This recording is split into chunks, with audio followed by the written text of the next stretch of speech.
Robotic kidney transplantation అనేది ఒక కొత్త పద్ధతులు చాలా వస్తున్నాయి. yes. సో దాని గురించి ప్రేక్షకులకు ఎక్స్ప్లెయిన్ చేస్తారా? మేడం ఏం లేదమ్మా, ఇప్పుడు ట్రాన్స్ప్లాంటేషన్ అనేది మనం ఇక్కడ కుడివైపు కింద పొట్టపై కింద భాగంలో ఇంత పెద్ద ఘాటు పెట్టి ఒక స్పేస్ క్రియేట్ చేసి ఆ స్పేస్లో ఉన్న 2 కిడ్నీలని కదపకుండా వాటిని ఏమి చేయకుండా 3వ కిడ్నీ పేషెంట్లో అమరుస్తాం. ఓకే.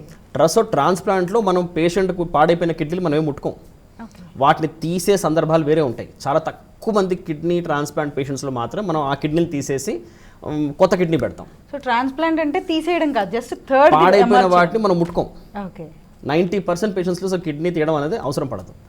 సో ఇదే ప్రక్రియను కనుక మనం రోబోట్ సహాయంతో చేస్తే అది robotic renal transplant. Okay. So robotic surgery, laparoscopic surgery అనేవి మనకి గత లాప్రోస్కోపీ అయితే చాలా కాలంగా ఉంది. రోబోటిక్ సర్జరీ గత 15-20 ఏళ్ళుగా మనకి అందుబాటులోకి వచ్చాయి. అంటే మన హైదరాబాద్లోకి మాత్రం గత 10-12 ఏళ్ళుగా మనకు వచ్చాయి. మనం వాటిని చాలా విధాలుగా వాడుతున్నాం. ప్రస్తుతానికి చాలా మ్యాక్సిమం యూటిలిటీ వచ్చేసి ఈ రోబోటిక్ సర్జరీస్ది క్యాన్సర్స్లో ఉంది. అంటే ప్రాస్టేటిక్ క్యాన్సర్లో, కిడ్నీ క్యాన్సర్లో వాటిలో బాగా వాడుతున్నాం, రీకన్స్ట్రక్షన్స్లో వాడుతున్నాం.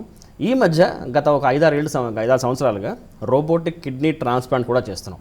దీని అడ్వాంటేజ్ అలా ఏంటంటే మామూలుగా పెట్టే ఘాటు కంటే కూడా ఒక సగం సైజులోనే ఆ మాత్రం ఘాటులోనే మనం ఆ కిడ్నీని అమర్చే పద్ధతి మొత్తం మనం చేయొచ్చు. అండ్ రోబోట్ కానీ వీటి యొక్క మెయిన్ యూటిలిటీ ఏంటంటే ఒకటి విజన్ చాలా బాగుంటుంది. అబ్డమెన్ లోపల సర్జన్స్కి విజన్ చాలా బాగుంటుంది. వాళ్ళు కుట్లు చాలా పద్ధతిగా అంటే చాలా బాగా వేయగలుగుతారు.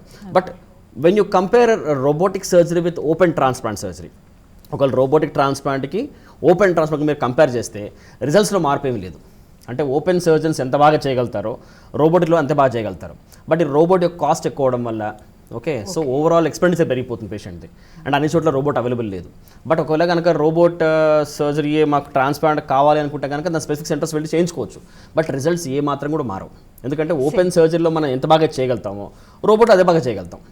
ఓకే. సో అది కేవలం కొద్ది కాస్మెటిక్ అడ్వాంటేజ్ మాత్రం ఉంటుంది, కానీ యాజ్ సచ్ రిజల్ట్స్ పరంగా ఓవరాల్ అవుట్కమ్ పరంగా మాత్రం తేడా ఏమీ ఉండదు మనకి.